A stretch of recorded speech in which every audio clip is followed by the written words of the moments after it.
The silence after battle was never peace. It was permission. Permission for the real slaughter to begin. October 25th, 1415. The fields of Agincourt lay beneath a sky the color of old iron. 10,000 men had woken that morning with beating hearts and breathing lungs. By noon, most of them would be meat cooling in the mud. But this is not a story about the battle itself.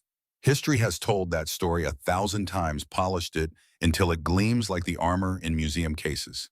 This is about what happened when the glory ended and the real work began. This is about 3 men who refused to let war kill what was best in them. Dawn came reluctant and cold. In the English camp, men moved like shadows between dying fires, their breath making ghosts in the air. Some prayed, some sharpened blades already sharp enough to split hairs. Some stared at nothing, seeing futures they would never reach. Sir Edmund Hartley stood outside his tent, 58 years old, and feeling every winter of it in his bones. Stones. His hair had gone the color of steel wool. His hands, scarred from 4 decades of war, worked methodically at the straps of his breastplate. The metal was dented in 3 places, souvenirs from battles he could barely remember. Rosebecki, Aljubarrota, a dozen nameless skirmishes in the mud of France. He had been 10 years old when he first saw war, a page at the Battle of Najera, hiding behind the supply wagons while men screamed and died. He had been 25 when he learned what it meant to kill a man who begged for his life. He was 58 now, and he had thought himself beyond surprise. War had shown him its every face, or so he believed. "Father," the voice came soft, but it made Edmund turn. Richard stood 3 paces away, 22 years old, and trying very hard not to look afraid. His armor fit him better than it had any right to commission just 6 months ago when King Henry had called his banners. The metal gleamed. It had never stopped a real blow. Richard's hands worked at the buckles of his sword belt, fumbling slightly. Edmund recognized that fumble. He had done the same thing at Rosebeck 33 years ago. "Can't get it tight enough," Richard said, managing a smile that did not reach his eyes. "My hands won't stop shaking." Edmund crossed the distance between them in 3 strides. His fingers, steady despite their scars, worked the buckle with practiced efficiency. "Your hands shake because your body is wise," he said quietly. "Fear is not your enemy, Richard. Fear is what keeps you sharp. It is what keeps you alive. Did you feel it before your first battle?" Edmund's hands paused for just a moment. "I was so terrified I pissed myself before we even formed lines. I was 25 years old and I stood in my own urine for 3 hours while we waited for the French to charge." Richard's eyes widened. "You never told me that." "Because I was ashamed. For years I thought it meant I was weak." Edmund finished with the buckle and placed both hands on his son's shoulders. "Then I learned that every man who tells you he felt no fear is either a liar or a fool, and fools die quickly." Richard nodded, some of the tension leaving his frame. "What if I fail you today? You cannot fail me by being afraid. You can only fail me by forgetting what I taught you." Edmund reached to his hand where a signet ring caught the weak morning light. He had worn it for 40 years, since the day his father had placed it on his finger and called him a knight. The engraving was worn almost smooth now, a heart, the symbol of their house, leaping over a fence. "Do you remember the oath?" Edmund asked. Richard's voice came steady now, reciting words he had learned as a boy. "Protect the weak. Show mercy to defeated foes. Fight with honor even when honor is not returned." "Especially when honor is not returned," Edmund corrected gently. "Any man can be noble when nobility costs nothing. The true test comes when keeping your oath might cost you everything." Across the camp a horn blew. The sound cut through the dawn like a blade through silk. Men began moving toward the assembly points, a tide of steel and cloth flowing toward the French lines visible in the distance. Richard's hand found the pommel of his sword. "What if I am too afraid to act? What if I freeze?" Edmund pulled his son close, armor scraping against armor. "Then you freeze, and then you unfreeze, and then you do what must be done. Fear does not make you weak, Richard. It makes you human. What you do despite that fear, that is what makes you a knight." They stood like that for a moment, father and son, while around them 10,000 men prepared to kill or die for a king's ambition. Then Edmund released him and stepped back. "Stay close to the banners," he said. "Watch the men around you. If the line breaks, do not try to be a hero, just survive. That is all I ask." Richard nodded. He opened his mouth to say something else, then closed it. Some words were too heavy to speak aloud. Instead, he turned and joined the flow of men moving toward the field. Edmund watched him go, memorizing the way his son walked the set of his shoulders, the way sunlight caught on the edges of his helmet.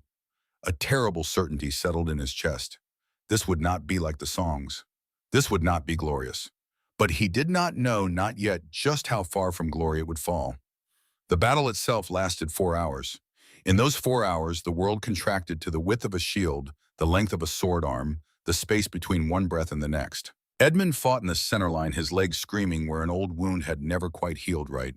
He killed 3 men, maybe 4. It was hard to count in the crush. He saw Richard twice. Once his son was standing in the press of bodies, his sword bloody, his face set in an expression Edmund had never seen before. Determination mixed with horror. The second time, Richard was helping pull a wounded English soldier back from the front rank, showing more courage in that act of mercy than in any killing stroke. Pride and terror warred in Edmund's chest. Then came the moment every soldier dreads and every commander prays for. Somewhere on the French left flank, something broke. Maybe a man stumbled. Maybe a wedge of English infantry punched through at just the right angle. Maybe someone started a rumor that their cavalry had been routed. It did not matter what caused it. The French lines shattered like glass under a hammer. What followed was not battle, it was butchery. Edmund stood in the mudblood running down his leg where a French blade had opened a gash above his knee and watched the transformation. One moment there had been 2 armies locked in desperate struggle. The next there were hunters and prey. English cavalry held in reserve for exactly this moment exploded forward. Light horsemen on fast mounts, their job brutally simple. Run down every man who fled. Kill them in the open field where they could not form up and fight back. Turn victory into annihilation. Edmund saw Richard in the surge swept up in the pursuit. His son's face was alive with something Edmund recognized and hated. The intoxication of victory. The terrible joy of being alive when so many were dead. "No," Edmund whispered, but his voice was lost in the roar. He tried to follow, but his leg gave out on the 3rd step. He went down hard, hands catching himself in mud, mixed with things he did not want to identify. By the time he regained his feet, Richard was a distant figure on horseback, chasing French soldiers who threw down their weapons and ran for their lives. Captain Blackwood thundered past his horse's hooves, throwing up chunks of earth. He saw Edmund and reined in for just a moment. "Hartley, your boy fights well. He is running them down like a proper knight." Then he was gone, and Edmund was alone with his dread. The pursuit went on for 3 miles. Edmund learned this later from men who participated and men who survived. 3 miles of systematic slaughter.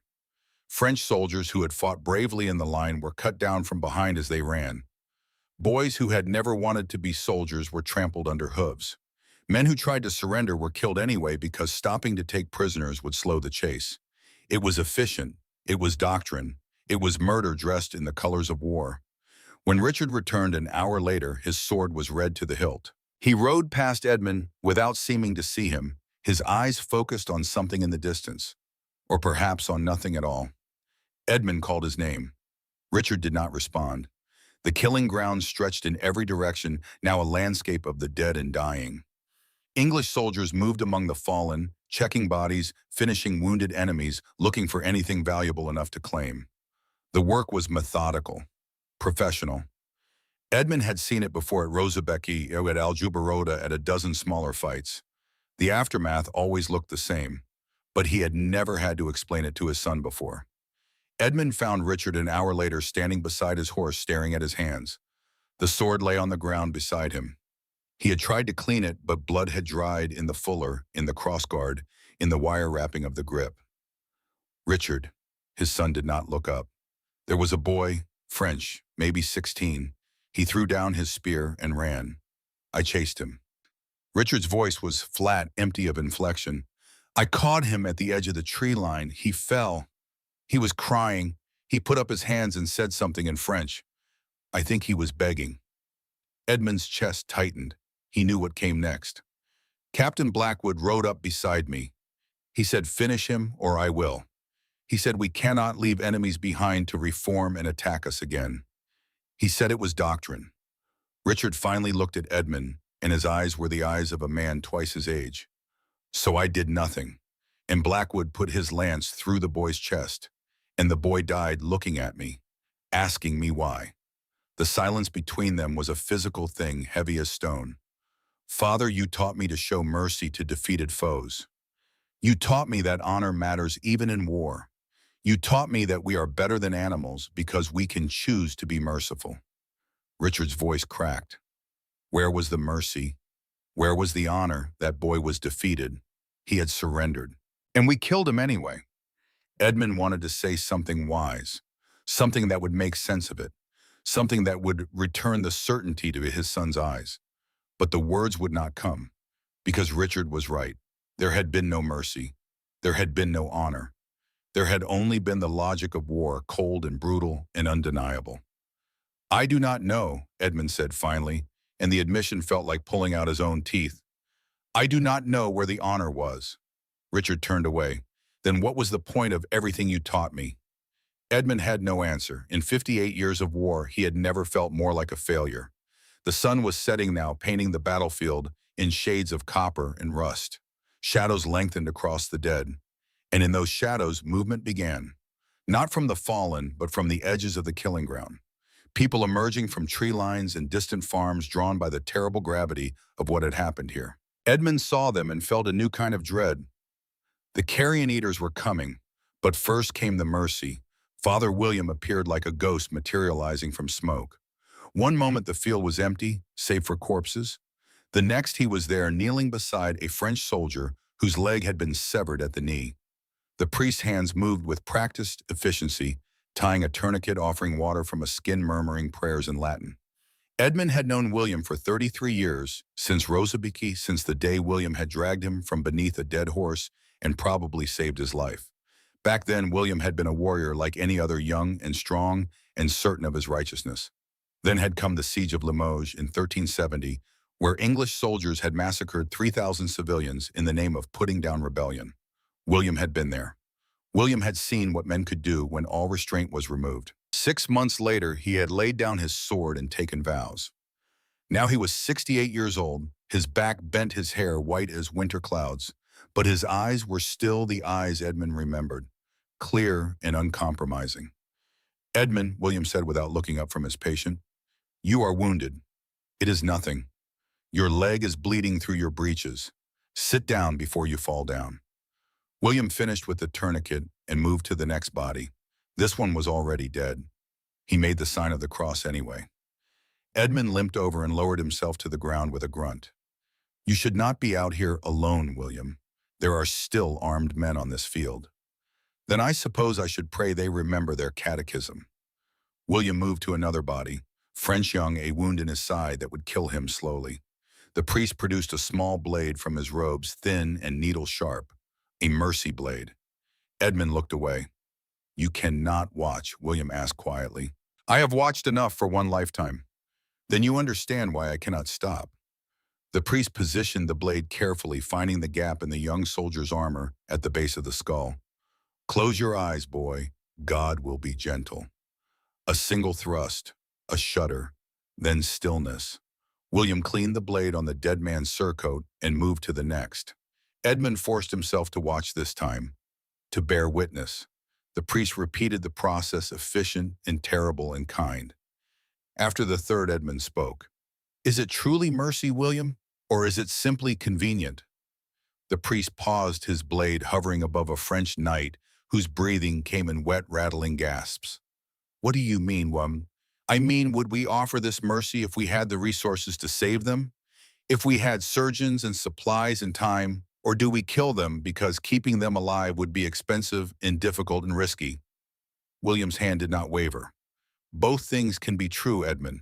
It can be mercy and convenience at the same time. That does not make it less necessary. It makes it less noble.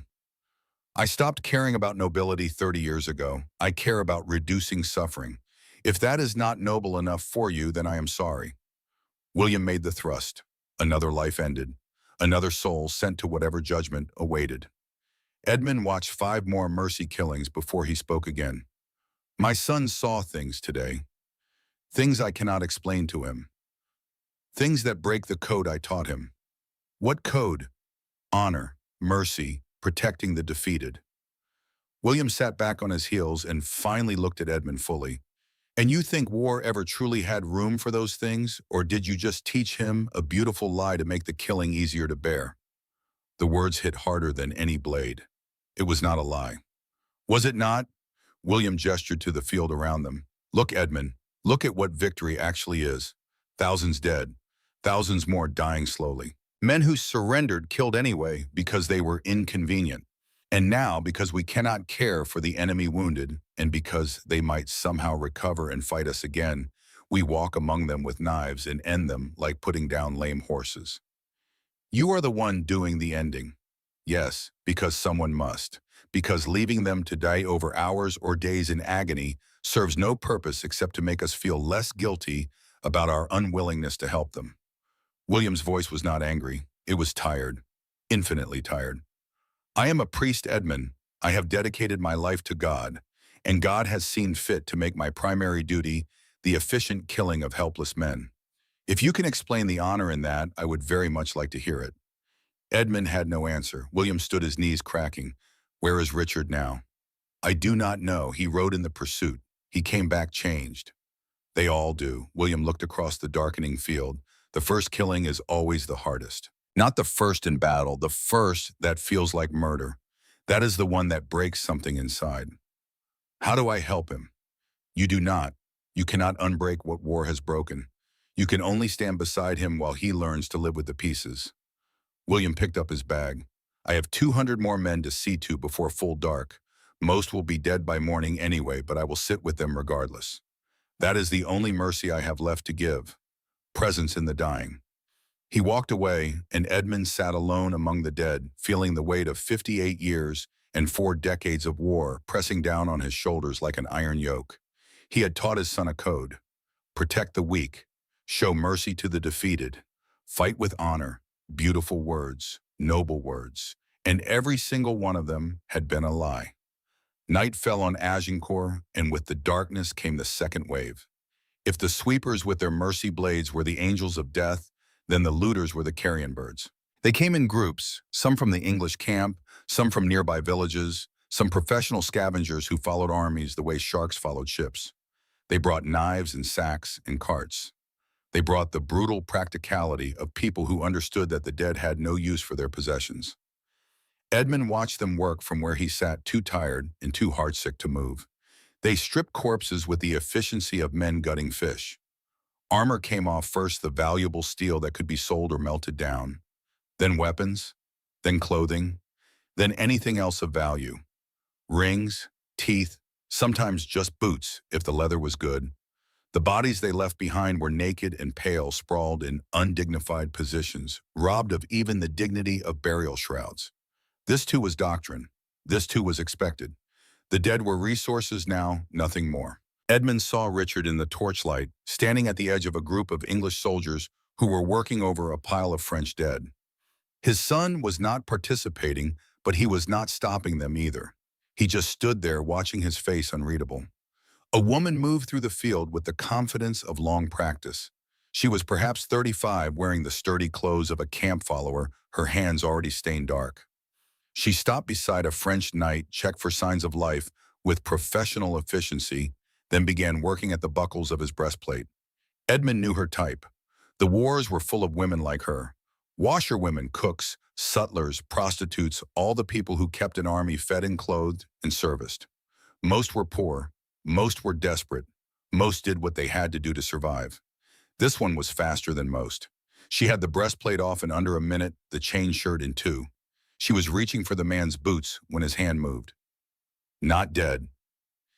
Just unconscious. The woman froze. For a long moment, she and the French knight stared at each other. He was young, maybe 25, with a wound in his side that was probably mortal, but had not killed him yet. His lips moved, forming words in French, a question maybe, or a plea. Edmund watched, unable to look away. The woman sat back on her heels. She looked at the knife in her belt, then at the man, then at the armor she had already removed. She made her choice. She stood, picked up the breastplate and chain shirt, and walked away. She did not kill him, but she did not help him either. She just took what she needed and left him there to die slowly in the mud. Edmund understood the logic. Helping him would be dangerous. Keeping him alive would consume resources. Mercy was a luxury for people who could afford it, but understanding did not make it easier to witness. Richard had seen it too. Edmund watched his son's face crumple, watched him turn away and retch into the grass. When he straightened, his face was set in new lines, harder and older. Edmund tried to stand to go to him, but his leg would not bear his weight. He fell back to the ground with a curse. By the time he managed to haul himself up using a broken spear as a crutch, Richard was gone. The night deepened. The looters continued their work. And somewhere in the darkness, Father William moved from body to body, offering the only mercy anyone seemed capable of giving: a quick blade and a prayer. Edmund finally found Richard 2 hours later, sitting beside a dying fire at the edge of the English camp. His son was not alone. A sergeant sat across from him, a grizzled veteran of perhaps 35, sharing a wineskin. "Your father taught you well," the sergeant was saying as Edmund approached. "Saw you in the line. You kept your head. That is rarer than you think." "I killed 3 men," Richard said, his voice hollow. "Then 3 French mothers will weep. That is war, boy. You did your duty." "One of them was running away," the sergeant shrugged. "Running men are still dangerous men. They can regroup. They can fight again tomorrow. Better to end it when you have the chance." He took a pull from the wineskin and offered it to Richard. "You will get used to it. The first day is always hard. By the 3rd campaign, you will not even remember their faces." Edmund stepped into the firelight. "That is enough, Sergeant." The man looked up, saw Edmund's rank, and stood quickly. "Sir Edmund, did not see you there. Leave us." The sergeant nodded and melted into the darkness. Richard did not look up. Edmund lowered himself to the ground beside his son, his leg throbbing. They sat in silence for a long time. Finally, Richard spoke. "Is he right? Will I stop remembering their faces?" "Some men do. Will I?" Edmund looked at his son, really looked at him. Richard's hands were shaking slightly. His jaw was clenched. His eyes were fixed on the fire as if it held answers. "No," Edmund said quietly. "I do not think you will. I think you are cursed as I am cursed to remember every face, every name if you learned it, every moment when you could have chosen differently." "Then how do you bear it?" "Some days I do not." Edmund stared into the flames. "Some days I wake up and I am back at Rosbeck watching a man I killed beg for his life. Some days I am at Aljubarrota stepping over boys barely old enough to hold a spear. The faces do not fade, Richard. They accumulate. That is the price." "Then why do we do it? Why do we fight at all if it costs so much?" Edmund had been asking himself that question for 40 years. Because kings command it. Because we swore oaths. Because if we do not, someone else will, and they may be worse than us. Because sometimes there are things worth protecting, even if the protection costs us pieces of our souls. He paused. "And sometimes we do it simply because we do not know how to do anything else." Richard finally looked at him. "I do not want to become the kind of man who does not remember faces." "Then do not. Hold on to every face. Let them haunt you. Let them remind you that every death matters, even when everyone around you is saying it does not." Edmund reached out and gripped his son's shoulder. "The sergeant is wrong. Getting used to killing is not strength. It is surrender. Stay haunted, Richard. Stay human." His son's eyes filled with tears. "I do not know if I can." "Neither do I, but we are going to try." Edmund pulled Richard against him, and his son broke sobbing like he had not done since childhood. Edmund held him while the fire burned low and the night deepened, and somewhere in the darkness, Father William continued his terrible ministry. When Richard finally pulled away, his face was raw but calmer. "What happens now?" "Now we survive the aftermath, because the battle is over, but the war with ourselves is just beginning." Edmund did not know how right he was. Morning came gray and cold. The field of Agincourt looked different in daylight. Worse, the darkness had hidden some of the details. The sun revealed everything. 10,000 dead, maybe more. Bodies sprawled in clusters where the fighting had been thickest. Bodies scattered alone where men had tried to run and been cut down. Bodies in the stream turning the water pink. Bodies in the tree line. Bodies everywhere already starting to bloat in the October chill. And among them the wounded. Hundreds of them. Maybe 1,000. French soldiers who had survived the battle only to lie helpless on the ground waiting for help that would not come or death that was taking its time. King Henry gave the order at dawn: clear the field, bury the dead, finish the wounded. The army was moving to Calais within 2 days, and a battlefield full of rotting corpses and dying enemies was unacceptable. Captain Blackwood assembled the details. Edmund found himself assigned to burial coordination despite his wounded leg, or perhaps because of it. Men who could not march could still give orders. Richard volunteered for the sweeper teams. Edmund tried to stop him. "You do not have to do this." "Yes, I do." Richard's face was set determined. "You said to stay human. You said to remember faces. I cannot do that if I hide from what we have done. This is different than battle. This is executing helpless men. I know, that is why I have to see it. If I am going to carry these deaths, I need to understand what they cost." Richard picked up the mercy blade a sergeant handed him. The weapon was simple, elegant, terrible. A foot of narrow steel, sharp as a whisper, designed for one purpose only. Edmund watched his son walk toward the field and felt something in his chest tear. The sweeper teams worked in groups of 4, moving methodically across the killing ground. Their job was brutally simple. Check each body for signs of life. If English, check for rank and wealth. If valuable, mark for ransom processing. If common, offer basic aid if possible, otherwise move on.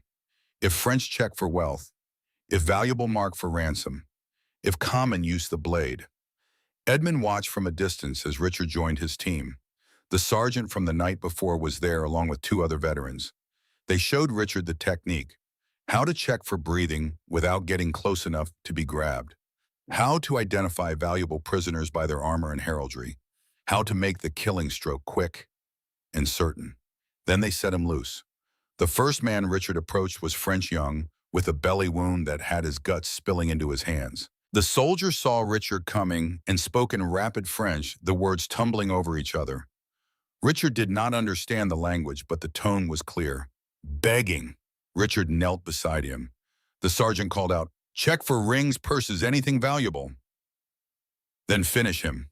That wound is mortal anyway." Richard searched the man's hands, his belt. Nothing. The soldier grabbed Richard's wrist, still pleading. His grip was weak. Edmund saw his son's face from 50 yards away, saw the moment of decision, saw Richard position the blade at the base of the man's skull, finding the gap where spine met brain, saw the thrust, saw his son become an executioner. Richard stood quickly, turned away, vomited. The sergeant clapped him on the shoulder. "First one is worst. Gets easier. Next."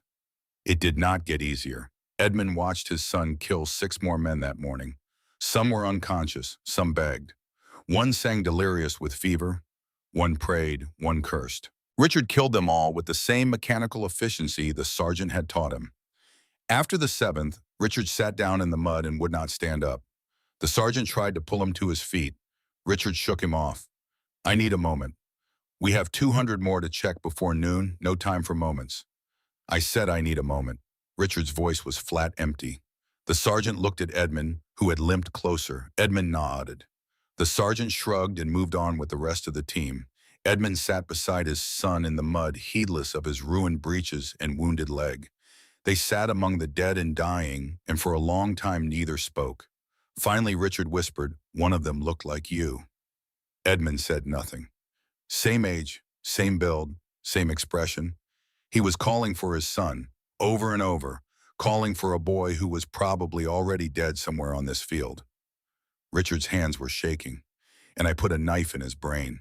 "Did you have a choice?" The sergeant said the wound was mortal. Said he would be dead by sunset anyway. Said this was kindness. Richard turned to look at Edmund. But what if he was wrong?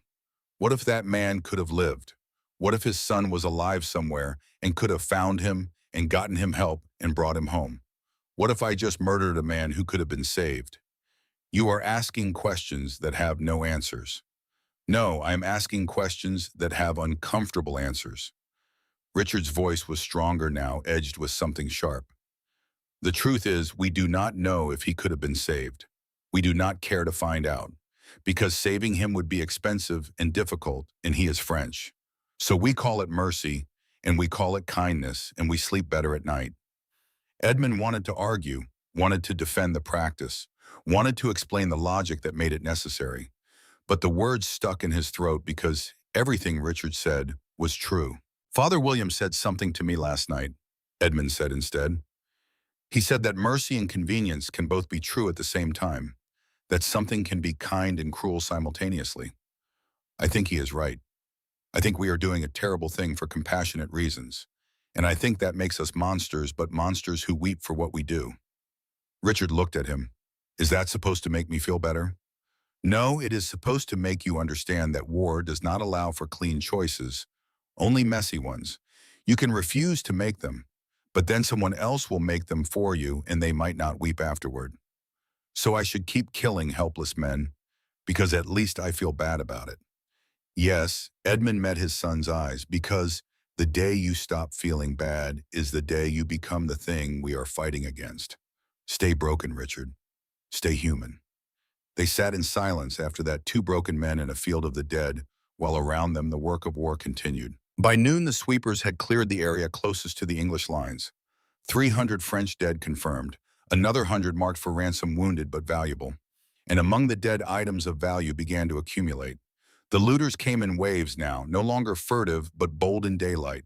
They picked through the naked corpses like scavengers at a feast, and the soldiers let them, because everyone understood the economy of war. The crown could not pay wages. The soldiers would pay themselves. Edmund watched a group of English men-at-arms arguing over a French knight's armor. The breastplate was Italian work worth more than any of them would earn in 5 years. They nearly came to blows before a sergeant intervened and divided the spoils. Nearby, the camp followers worked in teams. The woman from the night before was there, efficient and focused. She had acquired a cart and was loading it with boots, belts, mail shirts, anything that could be sold in Calais. She worked alongside a younger woman, perhaps her daughter, teaching her the trade. Check the seams, she was saying. Nobles hide coins in the hems of their surcoats. Check the boots, too. Gold is heavy. They do not run far carrying it. The girl, perhaps 16, pulled a ring from a dead man's finger. The finger came with it, already stiff. She dropped both with a cry of disgust. The older woman picked up the ring, wiped it on her skirt, pocketed it. Squeamishness costs money. Do it again. Edmund looked away. Richard appeared beside him, his hands and sleeves dark with blood. The sergeant wants you. They found someone. Someone valuable. Someone alive who should not be. Edmund followed Richard to a cluster of soldiers standing around a supply tent. Inside, hidden beneath a tarp, lay a French boy of perhaps 17. He had a broken leg splinted with pieces of spear shaft and strips of cloth. He was conscious, terrified, and absolutely silent. Father William knelt beside him, one hand on the boy's shoulder. William, what is this? Edmund asked. This is Henri. He is 17 years old. He is from a village near Rouen. His father was conscripted, and he came along as a page. His father is dead. His leg is broken, but will heal if given time. William looked up at Edmund. The sweepers were going to kill him. Captain Blackwood stood in the tent entrance, arms crossed. He is French. He is wounded. He is of no value for ransom. Doctrine says he is to be dispatched. Doctrine is not scripture, William said quietly. In war, it is close enough. Blackwood turned to Edmund. Hartley, you are in command of burial detail. This is your decision. Do we waste resources keeping a worthless prisoner alive, or do we follow orders and clear the field? Edmund looked at the boy. Henri stared back, uncomprehending, but clearly aware his life hung in balance. He could not have been more than a year younger than Richard.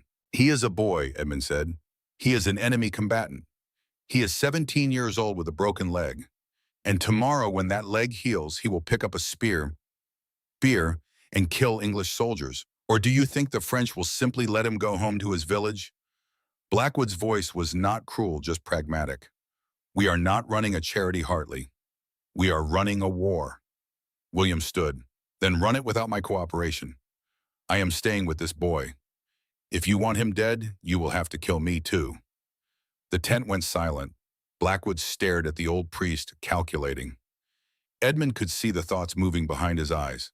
William was beloved by the men. Killing him would cause problems. But allowing him to defy orders would cause different problems. Finally, Blackwood nodded. Fine. The priest and the French boy stay here. But they are your responsibility, Hartley. You feed them from your own rations. You guard them with your own men. And if that boy so much as looks at an Englishman wrong, I am holding you accountable." He turned and left. The soldiers filtered out after him, leaving Edmund, Richard, William, and Henry alone in the tent.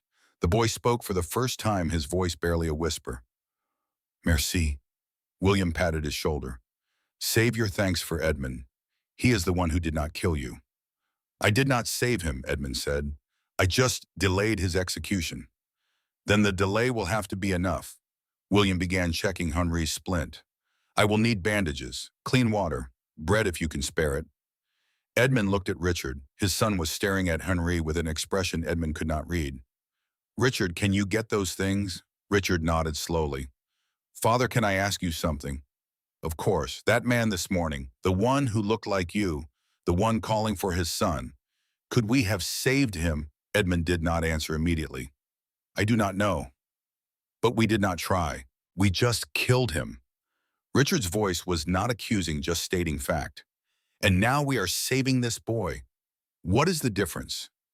"The difference is that Father William was here to make me see him as a person instead of a problem. So whether someone lives or dies depends on whether a priest is standing nearby." "Sometimes, yes." Edmund met his son's eyes. "War is not just Richard. It is not fair.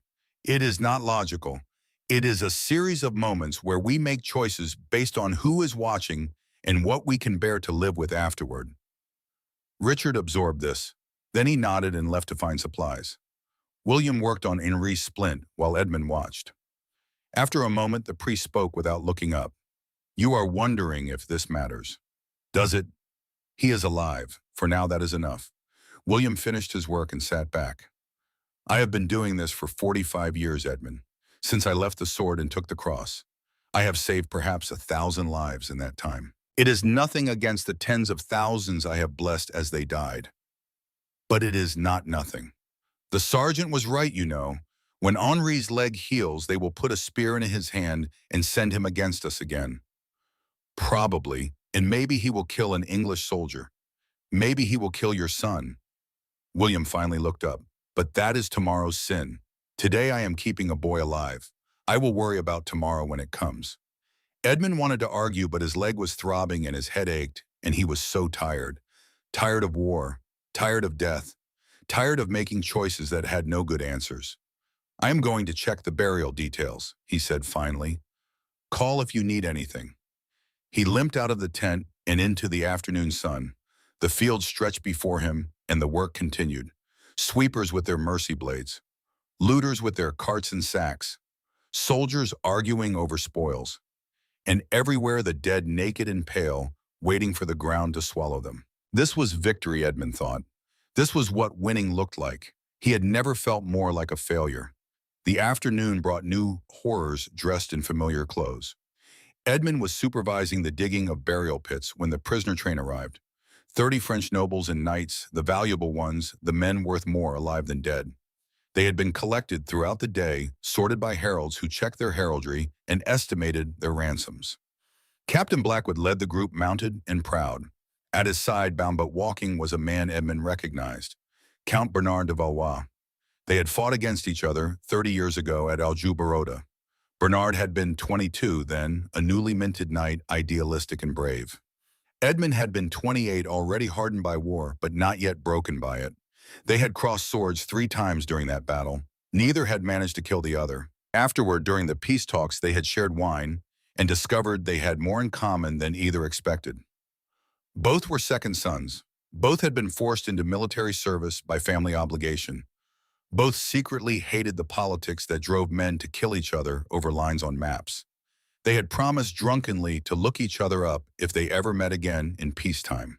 This was not peacetime. Bernard's armor was gone, stripped by looters. He wore only a torn and bloodied shirt, his hands bound in front of him. His left leg dragged, clearly broken or badly wounded. He was 52 years old now, his hair shot through with gray, his face lined with pain. But his eyes were the same, clear and intelligent and utterly unafraid. Those eyes met Edmund's and recognition flared. "Hartley," Bernard said in accented English. "Mon Dieu, we are old men now." Edmund felt something twist in his chest. "Bernard, I had hoped you were not here." I had hoped the same of you. It seems we are both unlucky. Bernard managed a pained smile. Though I suppose I am unluckier. You are standing and I am bound. Blackwood dismounted. You know this man Hartley. We have met long ago. Good. Then you can handle his ransom negotiation. I have 29 others to process. Blackwood handed Edmund a scroll. Standard terms, 3,000 livres payable to the crown. He has 30 days to contact his family. If they cannot pay, he will be held until they can or sold to someone who will pay less. Your responsibility. Edmund took the scroll, his hands numb. 3,000 livres, a fortune, enough to beggar most noble families. Bernard's family was wealthy but not that wealthy. Blackwood left, taking the other prisoners with him. Edmund and Bernard stood alone in the mud, an old friendship resurrected in the worst possible circumstances. Can your family raise 3,000 livres? Edmund asked quietly. Bernard laughed bitter. If they sell everything, the estates, the holdings, everything my family has built for 200 years, then yes, they can pay. I am sorry. Why, you won your battle. I lost mine. That is war. Bernard's leg gave out and he stumbled. Edmund caught him, eased him to the ground. Thank you. The leg is broken. I felt it snap when my horse fell. I will get you a surgeon. Will you get me a man with a knife who will cut it off because you do not have the resources to set it properly? Bernard's voice was not accusing, just tired. I have been a soldier for 30 years, Edmund. I know how this works. Edmund had no answer because Bernard was right. Richard appeared with a water skin and a blanket. He stopped when he saw Bernard, recognition flickering across his face. Father, is this? Count Bernard de Valois, an old friend. Bernard, my son Richard. Bernard studied Richard with the eyes of a man who had spent decades evaluating warriors. He has your build, your eyes. Does he have your honor? I am trying to teach him. Good.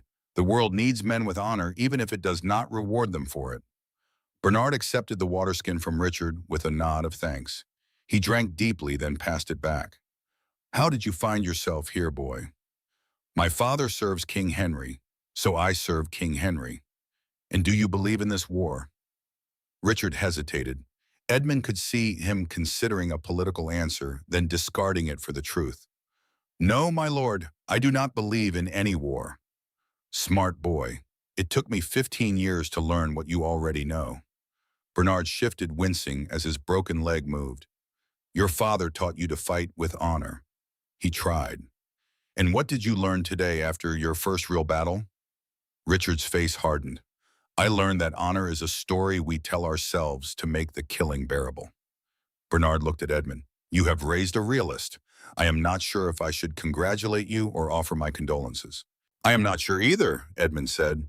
Captain Blackwood returned with 2 soldiers.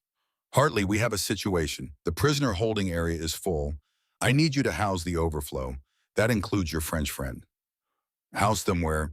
I do not care. The supply tents, the latrines, your own tent if you have to. Just keep them secured until we can transport them to Calais. Blackwood did not wait for an answer. He simply left. Edmund looked at Bernard. It seems you are my responsibility now. Lucky me. At least you will probably not beat me. Bernard tried to stand and failed, though a beating might be preferable to wherever you are planning to put me. Between Edmund and Richard, they managed to get Bernard to the supply tent where Henry lay hidden.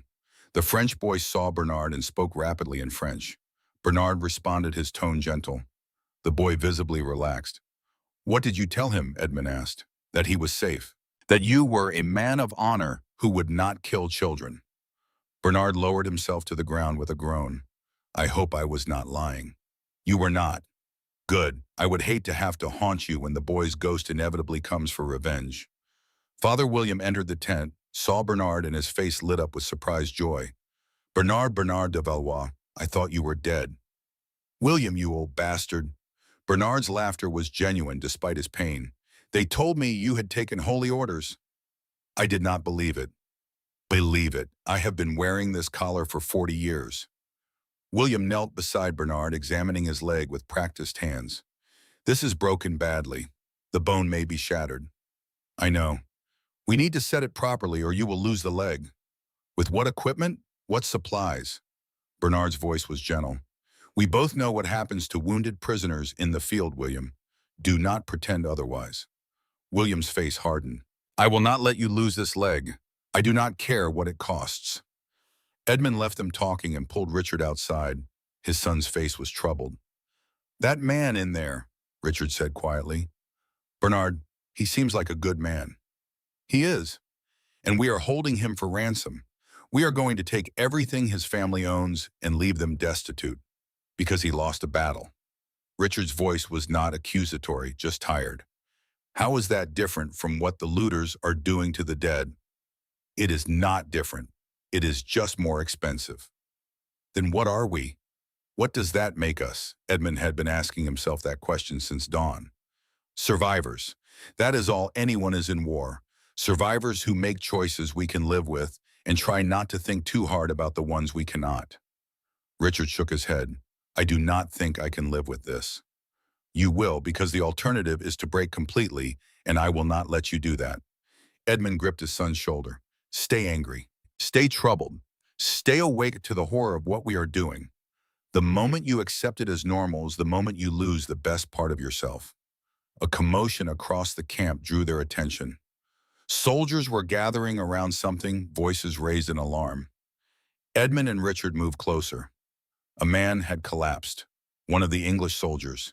He was convulsing foam at his lips, his skin gray. As they watched, he vomited, and the smell hit them like a physical blow. Sweet, rotten, wrong. Plague, someone whispered. The word spread like fire through dry grass. Men backed away from the fallen soldier. A surgeon pushed through, took one look, and shook his head. Not plague, flux, dysentery. From the water. The water, someone else asked. The surgeon pointed toward the stream that ran through the battlefield. You have been drinking from that. Several men nodded. Then you are fools. That stream has run through a field of 10,000 rotting corpses for 2 days. Every drop is poison. Silence fell, then panic. Men began checking themselves for symptoms. Some claimed to feel sick already. Others ran to empty their water skins. The surgeon tried to calm them, but fear had taken hold. Edmund felt the ground shift beneath him, metaphorically if not literally. They had won the battle. They had slaughtered the French. They had cleared the field. And now the field was killing them back. Father William appeared beside him, his face grim. It has begun. What has the real cost? The battle killed 10,000 French. The aftermath will kill just as many English if we are not careful. William looked across the camp where more soldiers were reporting sick. We need to move the army, now, before this spreads. But King Henry's orders had been clear. Clear the field, bury the dead, prepare for the march to Calais. That would take 2 more days minimum. 2 days of drinking poisoned water. 2 days of breathing air thick with rot. 2 days of sleeping on ground soaked with death. Edmund looked at Richard. Get your things. We are leaving. Father, we cannot just... We are leaving. Tonight. I do not care about orders. I will not watch you die because some king thinks clearing a battlefield is more important than protecting his own men. But even as he said it, Edmund knew they could not leave. Desertion meant execution, and more than that, there were people depending on them. Bernard, Henri, Father William. They were trapped by duty and honor, and the same code Edmond had spent Richard's whole life teaching him to uphold. The irony was not lost on him. As night fell on the second day after Agincourt, Edmund sat outside the supply tent and watched the camp descend into quiet chaos. More men were falling sick. The surgeons were overwhelmed. Fresh water was being rationed now, brought from a stream 3 miles away, but the damage was done. Father William emerged from the tent, exhausted. Bernard's fever is worse. The leg is infected. I have done everything I can, but without proper equipment, proper medicines. He trailed off. Will he live? I do not know. His will is strong, but will is not always enough. They sat in silence, 2 old men who had seen too much while around them, an army that had won a great victory, slowly poisoned itself on its own triumph. Somewhere in the darkness, a man screamed. Disease or nightmare, Edmund could not tell. Perhaps there was no difference anymore. Richard joined them, bringing bread and cheese he had scavenged from somewhere. They ate without speaking, too tired for conversation. Finally, Richard spoke. Father William, can I ask you something? Of course, boy. Why do you stay? You could leave. Go back to England. You have no obligation to be here. William considered the question for a long moment. I stay because someone must bear witness. Someone must remember that these men were people, not just numbers in a chronicle. Someone must do the small kindnesses that remind us we are still human. He gestured to the tent behind them. I cannot save everyone. I cannot stop the war. But I can set a broken leg. I can sit with a dying boy. I can offer water to a prisoner. These are small things, but they are the things I can control. And you think that matters in the face of all this death? I think it is all that matters. William stood, his joints cracking. The great men make war. The great men win battles. The great men get remembered in songs. But the small kindnesses, the moments of mercy, the choices to see people as people instead of obstacles, those are what allow us to call ourselves human instead of beasts. He walked back into the tent, leaving Edmund and Richard alone with the night and their thoughts. Richard spoke quietly.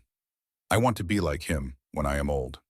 So do I, Edmund said, but I fear we are too much like ourselves to ever be that good. Then what do? We try anyway, and we fail, and we try again. That is all any of us can do.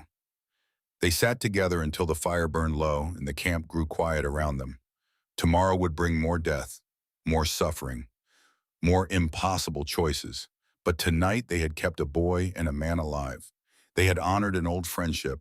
They had stayed human in the face of everything that tried to make them less. It was not enough. It would never be enough. But it was something. And in the wreckage of Agincourt, something had to be enough. The third day dawned sick and gray. Edmund woke to the sound of retching men emptying their stomachs outside their tents. The plague they called it, though the surgeons insisted it was flux from the poisoned water. The distinction meant nothing to the men dying from it. 40 soldiers had fallen ill by sunrise. By noon the number doubled. King Henry gave the order Edmund had been dreading. The army would march to Calais immediately. Anyone too sick to walk would be left behind with a token force to care for them. Everyone knew what that meant. The sick would die here on this field, breathing air thick with rot. Father William refused the order. Edmund found the old priest in the supply tent calmly packing medical supplies into saddlebags. Bernard lay nearby, delirious with fever, his broken leg swollen to twice its normal size. Henri sat against the tent wall, his young face pale with fear. William, what are you doing? Staying, obviously. The priest did not look up from his packing. Someone needs to tend the sick. It might as well be me. The king ordered all chaplains to march with the army. Then the king will have to march without me. William finally met Edmund's eyes. I did not survive 45 years of ministry to abandon dying men now. I am staying. That is final. Edmund felt something crack in his chest. You will die here. Probably, but I will die doing God's work, which is more than most men can say. William smiled, and it was the saddest smile Edmund had ever seen. I am 68 years old, Edmund. I am tired. I have seen enough death. If I am to see more, let it be while I am doing something useful. William, no arguments. My mind is made. The priest pressed a rosary into Edmund's hand. Give this to someone who needs it more than I do. I suspect you will find many such people before this is over. Edmund stared at the rosary. The beads were worn smooth from decades of prayer. I cannot let you do this. You cannot stop me. I am not yours to command. William's voice softened. Go, Edmund. Take your son and go. Live long enough to teach him that honor still matters, even when the world tries to convince you otherwise. Edmund wanted to argue, wanted to drag William to the march by force if necessary. But he knew the old priest. Once William had made a choice based on conscience, nothing would move him. What about Bernard Henri? Bernard will not survive the march. Not with his fever. Better he dies here with a friend than alone on the road. William moved to Henri, placed a hand on the boy's shoulder. And this one has nowhere to go. His father is dead. His village is 300 miles away through enemy territory. He stays with me. Henri spoke in French, his voice breaking. William answered gently, then turned back to Edmund. He wants to help tend the sick. I told him yes. William, he is a boy. He is 17. You sent boys younger than him into battle yesterday. If he is old enough to die in war, he is old enough to choose how he spends whatever life remains to him. Edmund had no answer to that. Richard appeared in the tent entrance. Father Captain Blackwood is calling assembly. We have to go. Edmund looked at his son, then at William, then at the rosary in his hand. A choice stood before him, clear and terrible. March with the army and live. Stay with William and probably die. For the first time in his life, Edmund understood what courage actually meant. Not the courage to fight, which was just adrenaline and training, but the courage to choose the harder path when an easier one was right there beckoning. Richard, he said slowly, go tell Captain Blackwood that we are staying. His son's eyes widened. Father, that is desertion. They will hang us. Only if we survive long enough to be caught. And if this flux is as bad as I think it is, hanging will be the least of our concerns. Edmund handed the rosary back to William. Keep it. You will need it more than whoever I would have given it to. William's eyes filled with tears. Edmund, you do not have to do this. Yes, I do. Because you taught me 30 years ago at Rosebecki that we protect those who cannot protect themselves. You saved my life that day. Let me repay the debt. There is no debt between us. Then let me do this as a friend. They embraced two old warriors who had seen too much and somehow not enough. Richard stood frozen in the tent entrance, his face a mask of shock. Father, are you insane? We will die here. Possibly, probably. Edmund released William and turned to his son. But we will die doing something that matters. Is that not what you wanted, to find meaning in all this horror? I wanted to survive. I wanted to go home. And you can. I am not ordering you to stay, Richard. If you want to march with the army, go. I will not think less of you. Edmund met his son's eyes. But I am staying. This is where I am needed. This is where I can do something good amid all the evil we have done. Richard stared at him for a long moment. Then slowly he unbuckled his sword belt and set it aside. If you are staying, I am staying. Someone has to make sure you do not do anything stupid. Edmund felt pride and terror war in his chest. Richard, do not try to talk me out of it. You taught me that honor matters. You taught me to protect the weak. You taught me to be better than the world expects. Richard's voice was steady now, certain. Well, here are weak men who need protecting. Here is a chance to be better. I am not walking away from that. Father William smiled through his tears. Your father raised a good man. He raised a foolish one, but I suppose that is close enough. Captain Blackwood found them an hour later. His face was thunder. Hartley, what in God's name do you think you are doing? The army marches in 20 minutes. Then the army marches without us. We are staying to tend the sick. That is desertion. That is mercy. Call it what you will. Blackwood's hand went to his sword. I could kill you where you stand. You could try. Edmund's voice was calm. But you are down 40 fighting men already from the flux. Do you really want to spend time and energy executing two more? We are staying, Blackwood. Either accept it or waste arrows putting us down. The two men stared at each other. Finally, Blackwood's hand left his sword. You are a fool, Hartley, and you are raising your son to be a fool as well. Probably, but we will be fools with clear consciences. Blackwood turned to leave, then paused. For what it is worth, I respect what you are trying to do, even if I think it is suicide. He pulled a pouch from his belt and tossed it to Edmund. Medical supplies. Not much, but better than nothing. Try not to die too quickly. Then he was gone, and they heard the trumpets calling the army to march.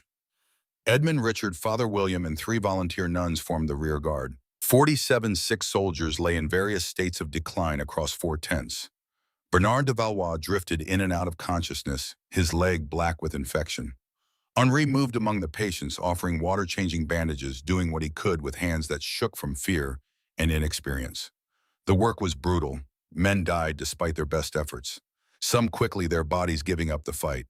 Others slowly over days crying for mothers and wives who would never know what happened to them. Edmund and Richard dug graves. Not the mass pits this time, but individual resting places. It took longer, required more effort. But Father William insisted. These men have names. They have families. They deserve to be buried as people, not as problems to be solved. So they dug, one grave at a time, and William said prayers over each. and slowly the number of sick dwindled. Not because they recovered, because they died. By the fifth day, only 12 remained alive. Bernard among them, somehow clinging to life despite the infection that should have killed him days ago. Edmund sat beside the French count's bedside, changing the bandages on his leg. The smell was indescribable, gangrene setting in deep. Bernard's eyes opened lucid for the first time in days. Edmund, I am here. My leg, it is gone, is it not? Edmund did not insult him with lies. The infection has spread past the knee. William says we need to amputate or the rot will kill you. Do you have the tools for amputation? We have a saw, we have fire to cauterize. We have leather for you to bite on. Edmund met his friend's eyes. It will hurt more than anything you have ever experienced, and you might die anyway, but it is your only chance. Bernard was quiet for a long time. If I live without the leg, I cannot fight, cannot ride, cannot do anything a noble is supposed to do. You could still be a father, a husband, a friend. In a world that values men only for what they can do in battle, I would be useless, a burden. Bernard's smile was bitter. Perhaps it is better to die here with some dignity intact. That is cowards' talk. No, it is realists' talk. I am 52 years old, Edmund. I have been fighting since I was 16. I am tired. If God is offering me a way out, maybe I should take it. Edmund gripped Bernard's hand. Your family paid 3,000 livres for your ransom. They beggar themselves for you, and you would spit on that sacrifice by choosing to die when you could live. I would spare them the burden of caring for a cripple. You would give them a corpse instead of a father. Is that the legacy you want to leave, that when things got hard you quit? Bernard's eyes filled with tears. I am afraid, Edmund, not of dying, of living diminished, of being less than I was. We are all less than we were. This war has taken pieces from all of us. Edmund squeezed his friend's hand. But we are still here, still breathing, still capable of love and laughter and all the things that make life worth living. Do not throw that away because you are afraid of being imperfect. Bernard stared at the tent ceiling for a long time. Finally, he nodded. Do it. Cut off the leg. I will try to survive. The amputation happened at dawn when the air was cool and Bernard had the most strength. Father William performed the surgery, his hands steady despite his age. Edmund and Richard held Bernard down while he screamed. Henri stood nearby praying in French tears streaming down his face. The saw bit through bone. The smell of burning flesh filled the tent as they cauterized the stump. Bernard passed out from pain halfway through, which was a mercy. When it was done, Father William sat back exhausted and blood-covered. He might live. The next 3 days will tell. He lived. 3 days later, Bernard woke with clear eyes and no fever. The infection had been cut away. His body, freed from the poison, began to heal.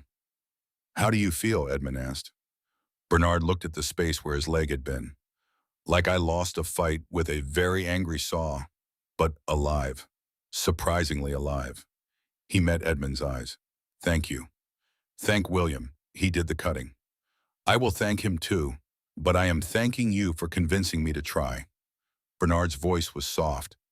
I wanted to quit Edmund, and you would not let me. That took courage I did not have. You have it now. That is what matters. Over the next week, 9 more men died. 3 recovered. Bernard grew stronger each day, learning to balance without his leg, learning to navigate the world as a different man than he had been. Henri proved invaluable. The boy had a gift for nursing a gentleness that put dying men at ease. He learned English in fragments, picking up words from the patients, teaching them French in return. By the end of the second week, he could hold basic conversations.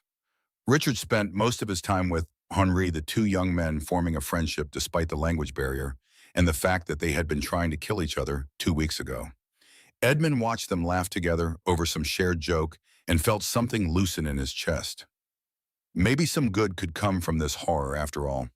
Father William continued his ministry, tending to the sick, burying the dead, never resting. His energy seemed limitless, drawn from some deep well of faith that Edmund could not fathom. On the 15th day after Agincourt, the last patient either died or recovered. The field hospital closed. They had saved 6 men out of 47. It was not enough. It would never be enough. But it was something. They buried the last of the dead on a cold November morning. Father William said the prayers. Henri sang a song in French, something about going home to God. Richard and Edmund filled in the graves side by side while Bernard watched from where he sat propped against a tree. When it was done, they stood together, 5 men who had survived something that should have killed them. What now? Richard asked. Now we go home, Edmund said. Those of us who have homes to return to. Bernard spoke up. I received word yesterday, a messenger from my family. They have paid the ransom. I am free to leave. He paused. Though I do not know where I would go, I cannot return to military service. My estates are sold. I am a knight with no purpose. Father William smiled. Then perhaps you need a new purpose, such as, I am planning to establish a permanent hospital here, for soldiers wounded in future battles, for villagers who need care, for anyone who suffers. William's eyes were bright with vision. I am too old to run it alone. I need help. A man who understands soldiers, who has seen war, who knows what mercy costs. Bernard stared at him. You want me a cripple? I want a man who has suffered and chosen to live anyway. I want a man who understands that healing is harder than killing. I want you, Bernard, and if you will have the work. Bernard looked at Edmund, then at Richard, then at Henri. Finally, he nodded. Yes, I will help you build your hospital. It is better than anything else I had planned. Henri spoke up in halting English. I help too. Learn healing. Be doctor, maybe. William embraced the boy. You will make a fine doctor, Henri. I will teach you everything I know. Edmund felt tears sting his eyes. Out of all the death, all the horror, all the compromised choices, this moment of grace. 3 men who should have been enemies choosing instead to heal. We should go, he said quietly. Richard and I, we have been gone too long. Wait. William went into the tent and emerged with something wrapped in cloth. He pressed it into Edmund's hands. For you. Edmund unwrapped it. Inside was a simple wooden cross no bigger than his palm, carved with care and skill. I made it from a spear shaft, William explained, from one of the weapons left on the field. I wanted you to have something to remember, that even instruments of death can be transformed into symbols of hope. Edmund clutched the cross, unable to speak. William continued, You stayed when you could have left. You chose mercy when doctrine demanded cruelty. You saved lives when saving lives cost you everything you had built. That is heroism, Edmund. Not the kind they sing about, but the kind that actually matters. I did not feel like a hero. I felt like a fool. The two are often the same. William smiled. Go home. Teach your son what you have learned here. Teach him that the truest courage is not in killing, but in refusing to kill, when you have every reason and right to do so. Edmund embraced his old friend one last time. I will not see you again, will I? Probably not. I am old Edmund. This work will likely kill me, but it will kill me happy. William released him and turned to Richard. Take care of your father. He is braver than he knows. I will. They left at dawn, Edmund and Richard walking away from Agincourt with lighter packs and heavier hearts. Behind them, Father William, Bernard, and Henri began the work of building something new from the ruins of war. 6 months later, Edmund received a letter. It came from France, bearing William's seal. Edmund, it read in the priest's careful script, the hospital stands, 20 beds so far with plans for 50 more. Bernard runs the daily operations with surprising efficiency. Henri has proven himself invaluable learning medicine faster than I can teach it. We have treated 200 patients in 3 months. Soldiers from both sides, villagers, even a few children. I am writing to tell you that what we did mattered. The lives we saved have saved others in turn. Bernard married a local widow last month. Henri speaks English better than I do now and has begun training as a physician in earnest. The field of Agincourt, once soaked in death, now grows wheat. The farmers say the crop is the richest they have seen in years. Something about the soil. I do not know how many years I have left, but I know they will be good years. Years spent building instead of destroying. Years spent healing instead of hurting.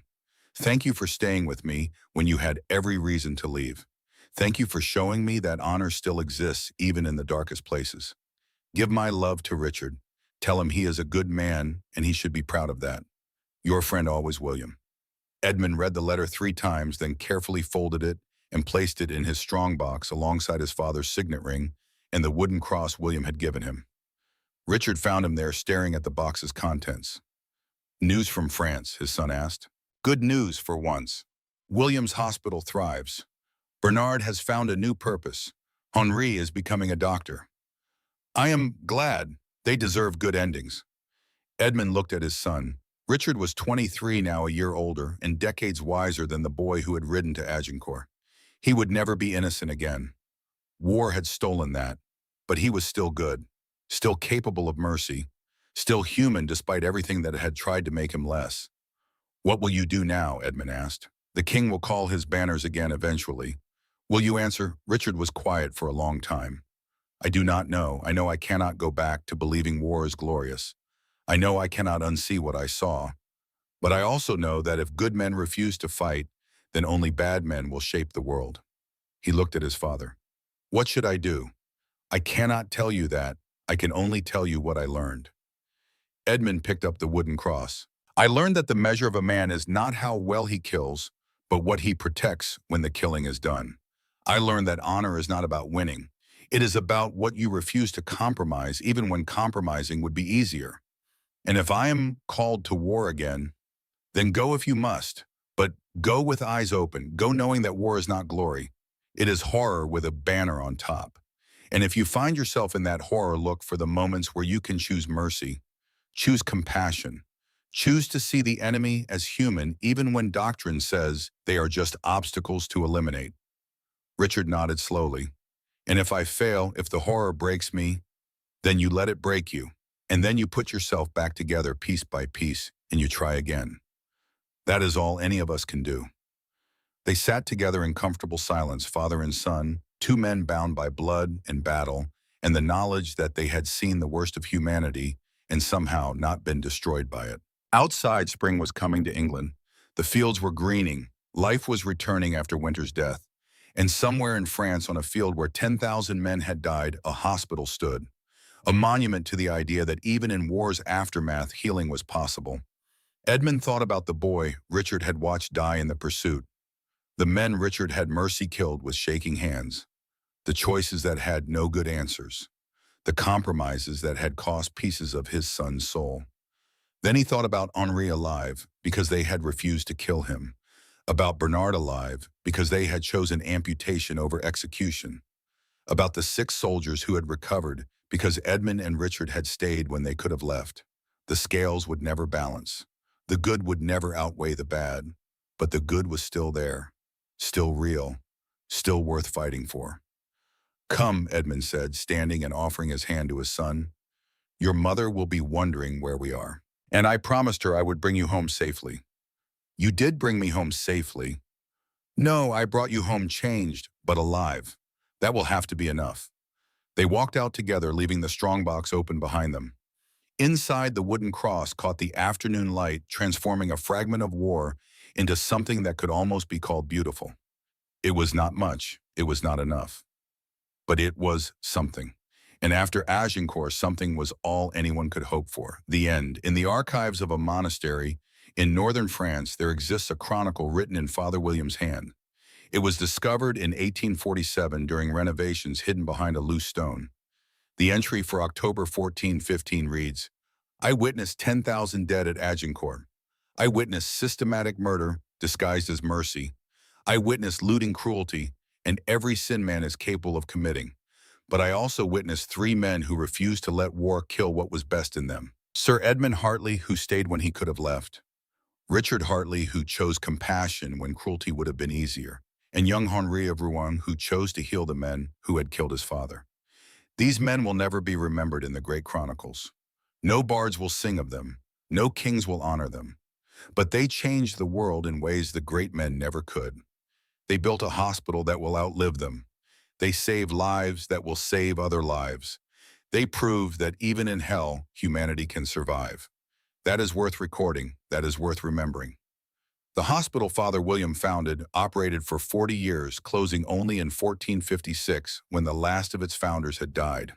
In those 4 decades, it treated an estimated 4,000 patients. The building itself was destroyed during the Wars of Religion in the 16th century, but the foundation stones remained. In 1998, archaeologists excavating the battlefield of Agincourt discovered those stones. Beneath them, they found the mass graves William and Edmund had dug, each body buried individually with care exactly as the chronicle described. They also found something else. A wooden cross buried with one of the soldiers, carved from a spear shaft, transformed from an instrument of death into a symbol of hope. It sits now in a museum in France labeled Origin Unknown, circa 1415. But we know its origin, we know its story, and we know that on a field where 10,000 men died in pursuit of glory, the only glory worth having was the kind no one would ever sing about. The glory of staying human when humanity cost everything. The glory of choosing mercy when mercy made no sense. The glory of three men who refused to let war win. That is the last lesson of Agincourt, and it is a lesson worth learning.